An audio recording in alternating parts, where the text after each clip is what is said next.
we're going to take a look at the sales process from start to finish. This will be a great overview to give you context into the sales role and help you hone in on what the role of an SDR looks like on a day-to-day basis. And when we say sales process, we just mean how do we sell our product to a customer. Throughout this whole course, we'll be using the example of Canary. Canary, again, as a reminder, is a tech company that's revolutionizing the hotel guest check-in process. They allow guests to manage their check-in from a mobile app without ever having to talk to the front desk. Now, you can use the mobile app to check in for your hotel, pay for your hotel, order room service, really anything you need to do at a hotel, you use the app for it.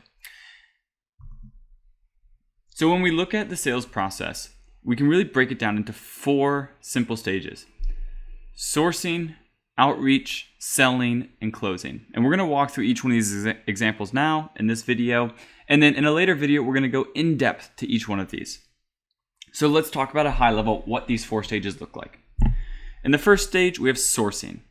And this is really just the stage where you're identifying potential prospects or potential leads that may be a good customer for your company. So when we say prospects, what we're talking about is potential customers that we want to go after to try to sell our goods or services. So in this stage, in the sourcing stage, we're going out there, we're trying to figure out who should we go talk to? Who should we go try to sell to? So if we take the example of Canary, Canary sells to hotels a day. So they're going to go try to find hotels that they can sell into. And we'll look at this example in depth later, but just know that this is the process of narrowing down who you want to talk to. Now in the outreach stage, it's all about going out there and engaging with those prospects, trying to actually have a conversation with them, trying to sell to them. So for Canary, again, this is going out there and trying to talk to these hotels, trying to talk to them about their solution, their mobile app, trying to sell them to buy that product of theirs.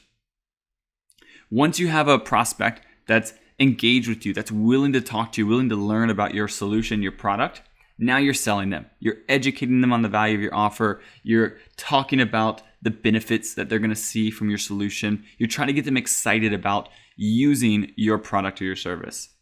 And then lastly, you want to close. You want to close the deal. You want to get them to sign with you, become a customer, use your product for years to come. So that last stage is all about just securing the purchase from your prospect that you originally sourced at the beginning. So typically, you'll see the sales funnel or the sales process represented as a funnel, just like we see here: sourcing, outreach, closing, or selling and closing. And why it's represented as a funnel is simply because at the end of the day, sales is a numbers game.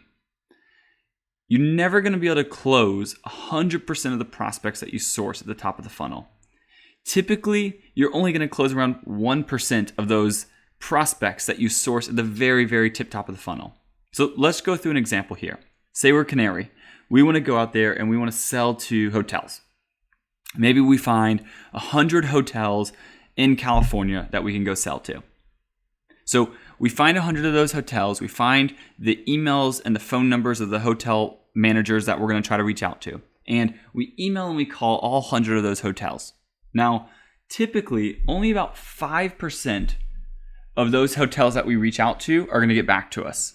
And I know that may seem low, but that is the industry standard there of a world-class sales team. And that's not because those other leads that you reach out to, those other prospects, they hate you or they're mad at you. It's just simply because maybe they don't need what you're selling, or maybe it's not the right time for them to talk to you and buy. But it's okay. We know that's the case. So that's why we're reaching out to 100, and we're going to get 5% that talk to us. So we reach out to 100. We have 5% of those 100. We have 5 leads that came back and said, yeah, I'll chat with you about Canary. Now, of those 5, we're going to start engaging with them and talking to them. And typically, only about 4% of those original 100 are going to want to actually engage with you enough to have multiple conversations for you to try to educate them on what you're selling. So that leaves us with 4 different hotels that we can try to sell to. Now, of those 4, we're going to have multiple conversations with them. We're probably going to do some demos, show our product in action with them, talk about all the benefits that our solution can drive for them, and we're going to try to close those deals. We're going to try to get them to sign a contract with us. So of those 4 folks that we're closing or trying to close, only about 25% of them, 1 in 4 is going to close. That leaves us with our 1% of closed deals. We have one customer that will sign. So out of that 100 leads that we sourced at the top, one of them is going to sign with us. And again, that's just because you're never going to close 100% of the prospects that you want to try to sell to. It's just not the case. And that's okay. We know that at the top of the funnel, we're going to have to source a lot more prospects than we're going to end up closing. That's where we start big so that we end up with the appropriate amount down below. Now, the other thing to keep in mind is that typically for the SDR role, the SDR is only required or only responsible for the top 2 pieces of the funnel here, sourcing leads and reaching out to them. The account executive or more senior salespeople are responsible for selling and closing those deals. And we're going to get into what this looks like and what these roles look like here in another video, but just know that the SDR is focused for these top 2 funnels or these top 2 pieces of the funnel.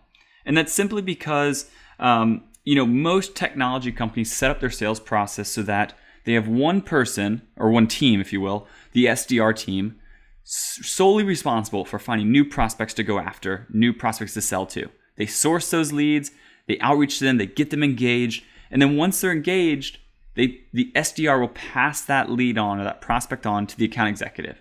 The account executives are the more senior salespeople. They've probably been there 2, 3, 4, 5+ years, and those are the folks that are selling and closing your deals. So typically, when you start as a sales rep at a technology company, you start as an SDR at the top of the funnel here, and then as you get experience and stay longer with that company, you will be promoted into that account executive role where you're selling and closing the deals. And again, we'll get into these career paths, we'll get into these roles a lot more in detail later, but just know that is a typical setup at most tech companies.